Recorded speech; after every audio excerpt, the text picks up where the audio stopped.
Continuando con las técnicas cualitativas, que habíamos dicho que eran técnicas que utilizábamos para obtener información que directamente no se puede eh, medir de forma numérica y que se utilizaban, como digo, para obtener primeras ideas, visiones, definiciones, etcétera, no para obtener datos medibles, ¿de acuerdo? Pues las dos grandes técnicas son las que veis aquí, grupos de discusión y entrevistas personales. Un grupo de discusión es un grupo, oficialmente la definición oficial, o al menos la que pone Kotler y que luego todo el mundo copia, dice que entre 6 y 10 personas, pero generalmente no suelen ser tan grandes. De hecho, lo que tenéis aquí al lado son fotografías de un instituto de investigación especializado en cualitativos. Como digo, generalmente los institutos, sobre todo los pequeños, se especializan en cuantitativos y cualitativos. Los más grandes lo que suelen es tener como dos divisiones distintas. Y esto que veis aquí es una sala para ese tipo de reuniones. Y como veis en la sala, pues en realidad lo que caben son como mucho 6 personas, porque esta silla suele ser para el moderador, el que dirige la reunión, y esta silla la utilizaban generalmente para algo que cada vez se hace menos, pero que se sigue haciendo, que es que ponen una persona a tomar notas, ¿no? Una especie de ayudante del moderador. Así que aquí al final donde se reúnen es como máximo 6, ¿no? A 10 no llegan. Pero bueno, la definición, y hay determinadas técnicas en las que son menos, digamos, ¿no? Pero la definición oficial nos dice que es un grupo entre 6 y 10 personas que se reúne con un moderador, que es la persona que dirige la reunión,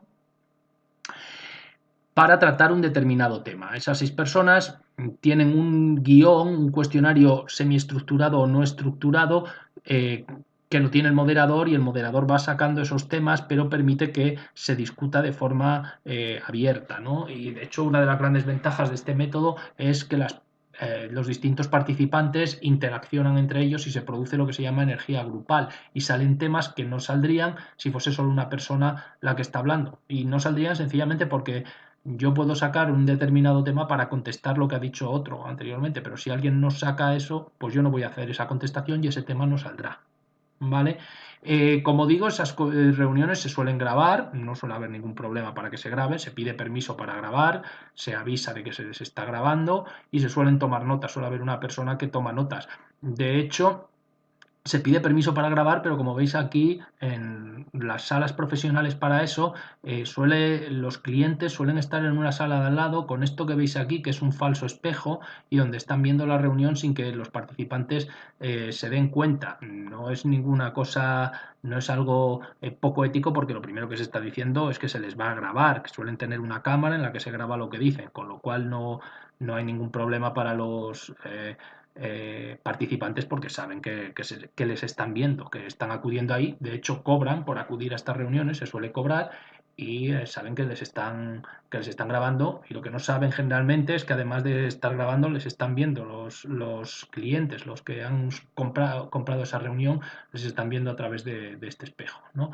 Bueno, esto sería una reunión profesional en un instituto de investigación de mercados especializado en esto, pero en realidad esto, sin toda esta logística, se puede realizar también en una versión más sencilla y obviamente perdiendo calidad para determinadas cosas, pero cualquier manera en la que reúnas a un grupo de personas y saques y te pongas a discutir un tema para que vayan surgiendo posibilidades, pues sería una reunión de grupo, un grupo de discusión. Y por eso dice aquí que es una técnica bastante sencilla para los directores de hoteles, ¿no? Pueden quedar con un grupo de clientes y decir, vamos, me gustaría hacer una reunión para hablar de un determinado tema, se les da algún tipo de incentivo, se les invita a algo, y en una habitación o en una sala del hotel pues se establece esa reunión, y es una buena forma de que surjan ideas para mejorar, o de problemas que pueda haber y que no conocíamos que existieran. Por eso se utilizan sobre todo este tipo de técnicas cualitativas, porque lógicamente, la opinión de estas 6 personas que están participando en el grupo no es una opinión extrapolable a toda la población.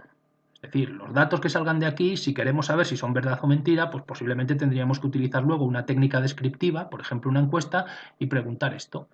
Es decir, de aquí, esta persona que se sienta aquí puede decir, pues a mí me gustaría que todos los hoteles tuvieran un sitio donde pescar. Bueno, pues esa idea en principio es la idea de esta persona, pero no parece que sea una idea que se vaya a extender. Pero bueno, si quisiéramos testar si esa idea puede ser verdad o puede ser mentira, lo que tendríamos que hacer es una pregunta y ver si a la mayoría de los clientes de hoteles de España, en una encuesta me refiero, ver si a ellos también les apetece esto, ¿no? pero esta idea, en este caso una idea así un poco rara, pues surgiría exclusivamente a través de una reunión de grupo, si no posiblemente a nadie se le ocurriría, ¿vale? La otra técnica de investigación cualitativa, que reúne las mismas características en cuanto a que no es información extrapolable, no se busca representatividad muestral, etcétera, etcétera, es la entrevista en profundidad. Sería una versión de la reunión de grupo, pero en la que no hay un grupo, es decir, se hace solo con una persona. También hay, en este caso, no un moderador, sino un entrevistador que suele tener un cuestionario semiestructurado y hace unas preguntas muy abiertas a las que los entrevistados, se suelen hacer diferentes entrevistas para un tema, los entrevistados responden de una forma abierta. La función del entrevistador ahí es un poco dirigir la entrevista hacia los temas que nos interesan o que le interesan, no permitir que la persona pues divague, ¿no? Sino que cuando se va del tema pues lo volvemos a reconducir, pero en general no interviene lo menos posible, es decir, realmente la opinión que nos interesa es la del entrevistado y no la del entrevistador, con lo cual pues en principio se le deja responder de forma bastante libre y lo que nos permite eso es, como dice aquí, explorar y obtener visiones del comportamiento del consumidor, ya que tanto la entrevista personal como los grupos de discusión son técnicas típicamente para estudios exploratorios, los primeros estudios donde nos surgen ideas, no estudios descriptivos que nos permiten medir si esas ideas son ciertas o no. ¿De acuerdo? Vuelvo a insistir en esto. La gran ventaja de la entrevista en profundidad sobre los grupos de discusión es que en temas que no son, que puedan ser complejos o que puedan generar problemas, pues los grupos de discusión no se deberían emplear, porque, no sé, imaginaros una cuestión, un grupo de discusión sobre ideas políticas y en el que ponemos pues, a representantes de cada partido. Realmente acabarían discusiones y no acabaríamos obteniendo muy buena información. En ese caso sería más interesante hacer entrevistas individuales a cada uno de ellos, ¿no? También tiene la ventaja de que a veces reunir un grupo de entre 6 y 10 personas, sobre todo en colectivos, como os decía antes, difíciles de alcanzar, como profesionales, etcétera, es complicado. Sin embargo, acudir a entrevistas en profundidad individualmente con cada uno de ellos y adaptarse a su agenda suele ser más fácil. Así que esas son un poco las ventajas de la entrevista en profundidad con los grupos de discusión. Y la ventaja de los grupos de discusión, obviamente, es esa energía grupal que se genera y que nunca se obtiene en la entrevista en profundidad, porque no hay dos personas interactuando, ni varias personas, solo hay uno. El entrevistado, porque el entrevistador básicamente lo que hace es dirigir la entrevista y tomar notas. Bueno, pues estas serían las técnicas cualitativas, que ya digo que en el Kotlin aparecen metidas así un poco a calzador, ¿no? El siguiente elemento a tener en cuenta al desarrollar el plan de investigación es lo que llamamos el plan de muestreo. El plan de muestreo consiste básicamente en estudiar una pequeña parte de la población que sea representativa de esta. Es decir, en tomar una muestra. ¿Una muestra hay que tomarla siempre? Pues la respuesta es no. Si yo quisiera obtener vuestra información sobre vosotros, es decir, sobre qué os parecen estas clases, qué os parece el grado de turismo, etcétera, solo sobre vosotros, no tomaría muestras porque os tengo a todos disponibles. Os pasaría una encuesta a cada uno de vosotros y obtendría la información del total de la población. Pero en la mayoría de los casos eso es inviable. Es decir, no podemos entrevistar a todas las unidades de las que queremos obtener información. Así que lo que hacemos es entrevistar a una parte de esas unidades y buscar en la medida de lo posible que sea representativa de la población. Es decir, escoger un grupo de individuos que representen de la forma más ajustada posible lo que es la población en general, es decir, el total de esos individuos. Lo que buscamos en una muestra generalmente es la mayor representatividad posible. Como digo, no siempre. Por ejemplo, en las técnicas cualitativas la representatividad no es muy importante. Siempre es preferible que una muestra sea representativa que no sea representativa. La representatividad no es nada malo. Pero en una técnica cualitativa, como no buscamos obtener opiniones, sino simplemente obtener ideas, pues la representatividad no es tan importante. Yo no espero que las 6 personas que selecciono para un grupo de discusión sean representativas de la población en general.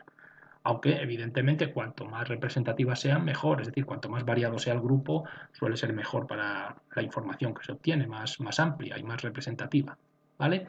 Bueno, pues como digo, la representatividad es una característica de la muestra que es deseable, aunque en unos casos es crucial y en otros casos, por ejemplo en los cualitativos, pues no es tan importante. acuerdo? Cuando la muestra es representativa nos permite hacer estimaciones de la población, en concreto de lo que estamos investigando de la población, de sus creencias, sus actitudes y sus comportamientos, ¿vale? Bueno, pues para conseguir esta representatividad tenemos que centrarnos o tenemos que definir 4 cuestiones. La primera, lo primero que tenemos que plantearnos es cuál va a ser la unidad de muestreo que utilicemos.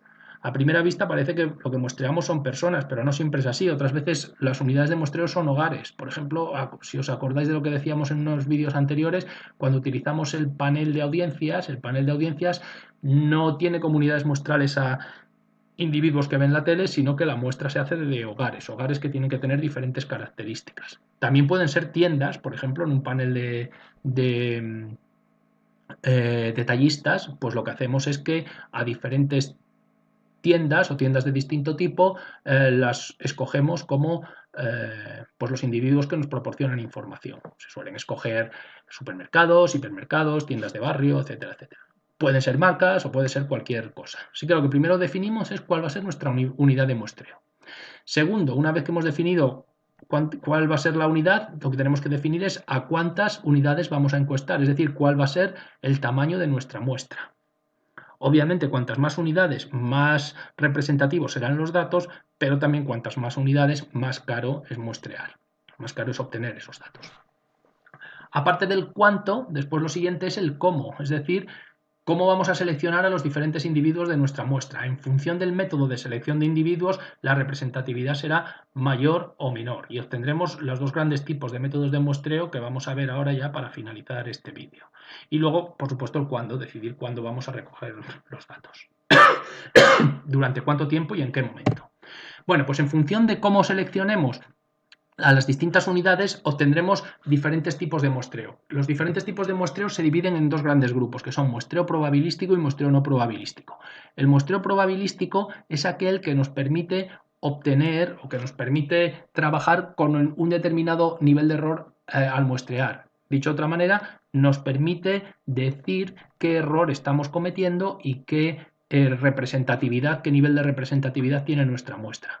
Cuando no utilizamos muestreo probabilístico, no podemos asegurar estadísticamente ese nivel de error, ese nivel de representatividad de la muestra. Esto parece que siempre entonces utilizaríamos muestreo probabilístico, pero en la práctica no es así, porque conseguir muestreo probabilístico, una técnica de muestreo probabilístico suele ser bastante problemático, ¿no? Bueno, pues las 2 técnicas de muestreo probabilístico más importantes que existen son las 2 que plantea Kotler, aunque hay otra también muy típica que es el muestreo aleatorio por conglomerados, pero las 2 que plantea Kotler son el muestreo aleatorio simple y el muestreo aleatorio estratificado. ¿Por qué se caracterizan esas 2 técnicas? Pues porque la selección, la forma en la que seleccionamos a los diferentes individuos de la muestra es aleatoria, por eso se llama muestreo aleatorio, es decir, se eligen al azar, pero al azar hay que saber definirlo bien, es decir, yo siempre pongo el mismo ejemplo, imaginaros que no estuviéramos así, que fuéramos todos a la universidad y yo digo, vamos a escoger al azar a las 10 primeras personas que pasen por delante de la Facultad de Económicas para hacer un estudio sobre los estudiantes de Madrid, ¿vale? Entonces me diréis, pues eso es muestreo aleatorio porque se escogen al azar, escoges a los 10 primeros que pases y no sabían quiénes iban a pasar. Pero eso no es aleatorio en la forma en la que lo definimos aquí. Muestreo aleatorio quiere decir que todas las unidades de la población tienen la misma probabilidad de ser escogidas para la muestra. Si yo escojo a los 10 primeros que pasen por delante de la Facultad de Económicas, pues no tenéis vosotros la misma probabilidad de entrar a esa muestra que alguien que estudie en la Complutense. Por lo tanto, no sería aleatorio, no todas las unidades tienen la misma muestra. Para hacer muestreo aleatorio lo que necesitamos es un listado y dentro de ese listado escoger un método para que se escojan al azar las unidades que forman parte de la muestra. Por ejemplo, tendríamos que tener una lista de todos los estudiantes de Madrid, ordenarlos del 1 al número que sea y después utilizar un método al azar para escogerlo. En ese caso sí sería muestreo aleatorio simple, por ejemplo generando números aleatorios con Google. A esos que salieran, si me sale el 100, pues el que está el 100 en la lista sería una de las unidades muestrales escogidas. Y en ese caso sí hablaríamos de muestreo aleatorio simple y sí que podemos asegurar estadísticamente la representatividad de la muestra. Bueno, en el siguiente vídeo continuamos explicando los distintos tipos de muestreo.